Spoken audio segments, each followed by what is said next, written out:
KKMD 735화 폴란드 군사 전문지 디펜스 24 번역 단자형 FA-50 2028년 등장한다. FA-50PL 성능 개량 및 무장 탑재 사업 관련 보고서.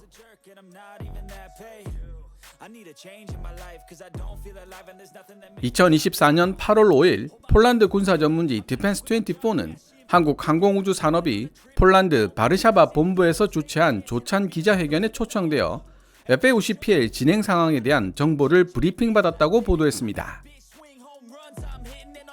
디펜스 24는 8월 5일 기사 마무리 부분에서 FA-50의 미래를 언급하며 후방 좌석을 동체 연료 탱크로 개조하여 연료 탱크 용량을 3028리터까지 확장시킨 단자형 FA-50의 초도 비행이 4년 뒤인 2028년 말경으로 결정되었다는 흥미로운 소식까지 함께 전하고 있습니다.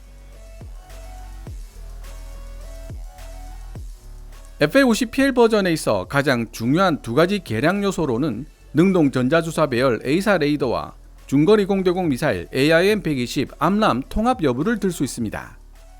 사실 중장거리 공대공 미사일들이 제대로 된 성능을 발휘하기 위해서는 강력한 탐지 및 추적 능력을 지닌 A사 레이더의 탑재가 필수 불가결한 전제 요건이라고 할 수 있는데요. RTX 전 레이시온에 의해 개발된 팬텀 스트라이크 A사 레이더의 탑재는 확인되었지만 AIM-120 암람 통합이 의외의 복병으로 작용하고 있는 것 같습니다. 한국 항공우주 산업 카이는 기술적인 측면에서 봤을 때 FA-50에 AIM-120 암람을 통합시키는 것은 전혀 어렵지 않은 일이지만 A사 레이더를 제공한 RTX와 FA-50 전투기를 공동으로 개발한 로키드 마틴 그리고 AIM-120 암람을 통제하는 미국 정부의 적절한 합의가 필요하다는 언급을 되풀이하고 있습니다. 그리고 만에 하나 FA-50PL 버전이 출시되었음에도 불구하고 미국 정부의 AIM-120 암람 통합 허가가 떨어지지 않는다면 차선책으로 세계 최강이라고 일컬어지는 유럽산 장거리 공대공 미사일 미테어와 아이리스-T 단거리 공대공 미사일을 FA-50에 통합시키는 방안도 고려될 수 있다는 뉘앙스의 발언도 하고 있습니다. 그럼 2024년 8월 5일 폴란드 군사 전문지 디펜스 24가 보도한 기사를 번역하면서 상세한 내용을 살펴보도록 하겠습니다. 디펜스 24 기사 원문은 노란색 글자로 표시됩니다. 지난 7월 말 디펜스 24 편집부는 FA-50PL 프로그램 진행 상황을 전하는 한국 항공우주 산업 조찬 기자회견에 초대되었다. 이 행사는 한국 항공우주 산업의 바르샤바 본부에서 열렸으며 폴란드에서 FA-50이 달성한 업적과 향후 중기적 전망에 대한 토론으로 문을 열었다. 해당 프레젠테이션은 유럽 중부 및 동부를 책임지고 있는 이창재 유럽 소장에 의해 주도되었다. FA-50 블락 10에서 블락 20까지 제조업체인 카이가 FA-50 블락 10이라고 이름 붙인 과도기적 모델 FA-50 GF1호기가 작년 7월 초 대한항공 보잉 747 화물기에 실려 폴란드에 도착했고 연이어 12월 말까지 FA-50 GF12대가 폴란드에 도착했다. 해당 기체들은 원래 대한민국 공군에게 인도될 제품들이었다. 카이 임원들 이야기에 따르면 대한민국 군 수뇌부는 국내 방산업체의 해외 무기 수출을 적극 지원하고 있다. 자국군에 납품되어야 할 군사 장비의 인도가 지연되어 발생하는 단기적 불편함은 국내 생산 능력 증가와 연구개발 자금 유입으로 보완한다. 이번 조찬 기자회견을 통해 FA-50PL 구성이 어떻게 변화될 것인지에 대한 언론 발표가 있었다. 우선 폴란드 파생형 FA-50PL은 레이시온이 생산한 팬텀 스트라이크 능동 전자주사 배열 A사 레이더와 링크 16 데이터 링크를 탑재하게 된다. 그 외에도 500파운드, 230kg 중량의 GBU-12 페이브웨이 2 유도폭탄, 1136리터 용량의 추가 연료 탱크, 스나이퍼 타겟팅 포드와 AIM-9X 사이드와인더 단거리 공대공 미사일이 통합된다. FA-50PL에는 헬멧 장착형 디스플레이 HMD도 통합되어 있어 AIM-9X 사이드와인더의 잠재력을 100% 끌어낼 수 있게 된다. FA-50PL에 공중급유 장치가 통합된 것 역시 그에 못지않게 중요한 개량 내용이라고 할 수 있다. F-50PL의 AIM-120 암람 중거리 공대공 미사일이 최종적으로 통합될 것인지 여부는 아직 알려지지 않았다. 폴란드 외 말레이시아도 F-16 및 F-35에 탑재할 수 있는 미국산 AIM-120 암람 미사일 통합에 대한 관심을 표명한 상태인데, 말레이시아 공군은 FA-50PL과 밀접한 관련이 있는 파생형인 FA-50M을 구매하기로 결정한 바 있다. FA-50의 폴란드 버전 FA-50PL의 개발에는 3년에서 4년 정도의 시간이 걸릴 것으로 예상되지만, FA-50PL의 인도 날짜나 FA-50PL 구성으로 업그레이드하는데 어느 정도의 시간이 필요한지에 대해서는 일체의 정보가 주어지지 않았다. 한국 항공우주산업 관계자들은 해당 정보를 알고 싶다면 폴란드 공군에 정보를 요청해야 할 것이라고 말했다. 한국 폴란드 협력의 확장. 폴란드 공군과 국내 산업은 FA-50과 관련된 서비스, 수리 및 정비, 공군기지로의 장비 제공뿐만 아니라 12대의 FA-50GF를 FA-50PL 표준으로 업그레이드하는 작업에 참여하게 된다. 여기에 언급된 회사로는 제2군용 항공공장과 중앙군사설계기술국 등을 들 수 있는데, 두 공장 모두 폴란드 군비그룹 PGG 계열 회사들이다. 카이의 유럽 시장 진출 계획과 관련하여 폴란드 한국 간 항공협력 확대에 대한 분석이 진행되고 있다. 예를 들어 유럽 고객이 T-50 훈련기 또는 FA-50 경전투기를 선택할 경우 무장 장착 파일런이나 전기 시스템 부품, 기체에 사용되는 구조재 같은 부품 일부가 폴란드에서 제조될 수 있다. 또한 FA-50 최종 조립 라인이 폴란드에서 가동될 가능성도 있다. 경전투기계의 일품 요리 FA-50PL. 카이는 기술적인 관점에서 봤을 때 FA-50PL의 AIM-120 암람을 통합하는 작업에 그 어떤 제약도 없다고 생각하고 있으며, 실제로 타당성 조사가 진행 중이지만 미국으로부터 적절한 동의를 얻어야 한다는 문제는 남아있다. 윤종호 부사장이 강조했듯이 카이는 AIM-120 통합 문제가 폴란드 국방부에게 매우 중요한 사안이라는 점을 인지하고 있다. 카이는 미국산 AIM-9X 사이드와인더와 AIM-120 암람을 제외한 다른 유형의 공대공 무기를 FA-50에 통합하는 데는 아무런 문제가 없다고 보고 있다. 카이는 이미 KF-21 보라매 프로그램을 통해 해당 분야에 대한 경험을 쌓은 바 있는데, KF-21 보라매는 유럽산 아이리스-T와 미티어 공대공 미사일로 무장하고 있다. 윤종호 부사장에 따르면 고객 문의에서부터 새로운 미사일의 비행 테스트까지 걸리는 시간은 약 2.5년이며 전체 테스트를 포함한 모든 통합 과정은 3년 안에 완료된다. FA-50PL에 내장되는 전자전 시스템에 대해서는 별다른 정보가 제공되지 않았는데, 카이는 전자전 시스템 분야가 보안에 보다 민감한 특성을 지니고 있다는 사실을 강조하며 양해를 구했다. FA-50은 개방형 구조를 지닌 전투기로 미국 로키드 마틴과의 협력 아래 개발되었다.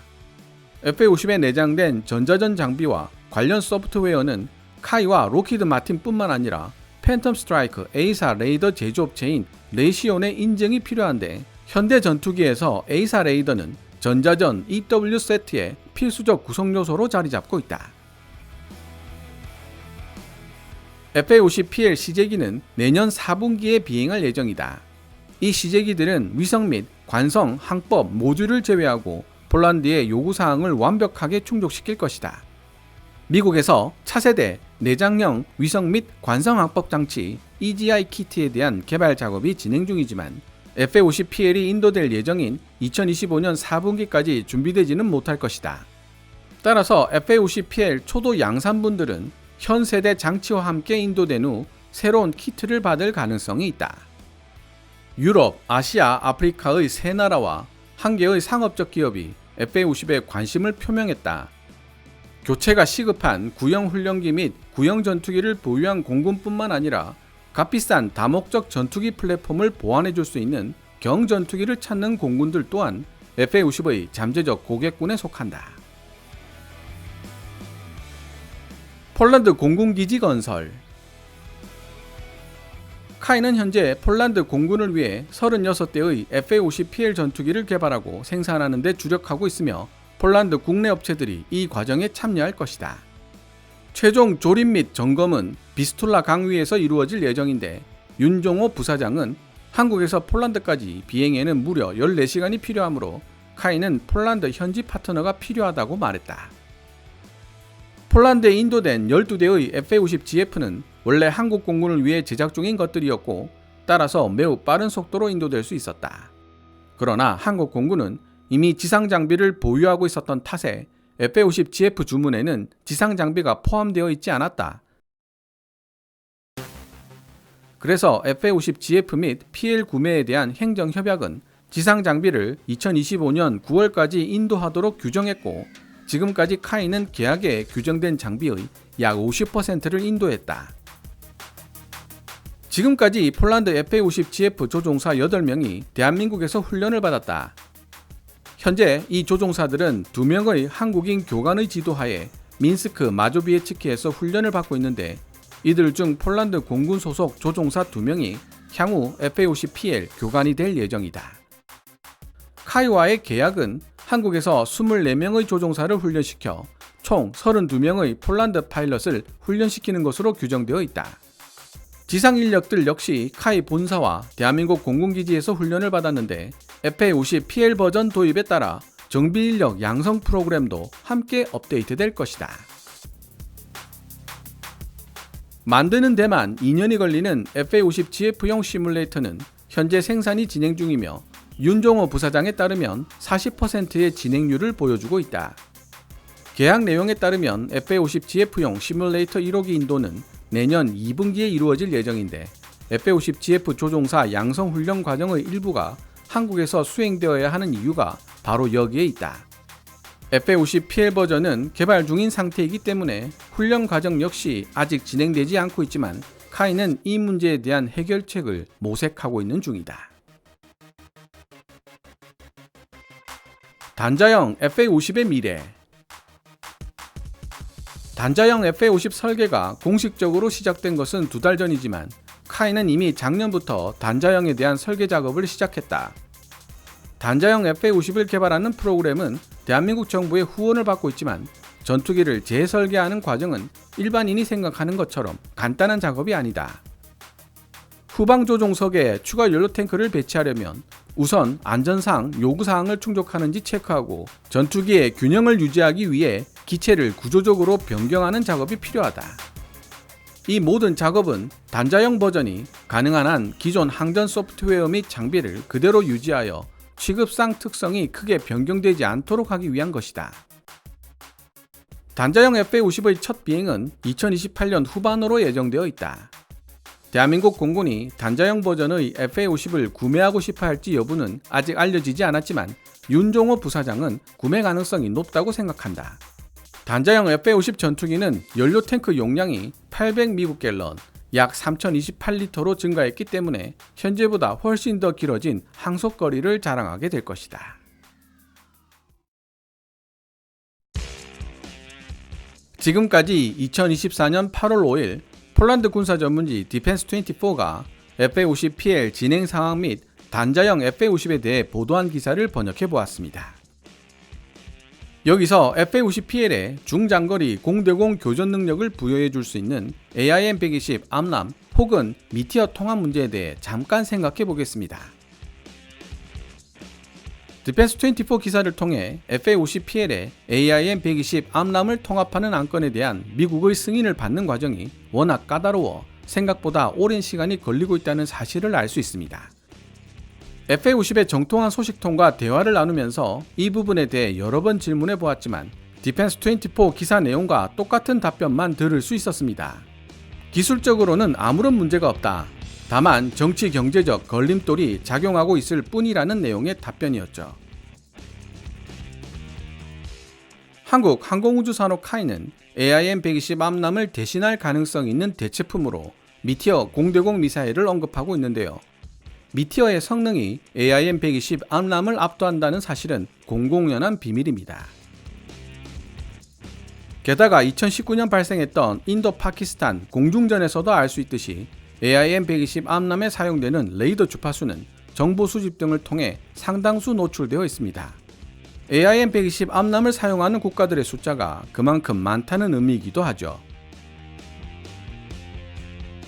AIM-120 암람의 탐색기 시커는 X밴드 주파수로 능동 레이더 탐색을 하는데, 이때 상대방의 전자전기가 해당 레이더 주파수를 미리 알고 있다면 똑같은 대역의 레이더파를 방출하여 AIM-120을 얼마든지 교란할 수 있게 됩니다.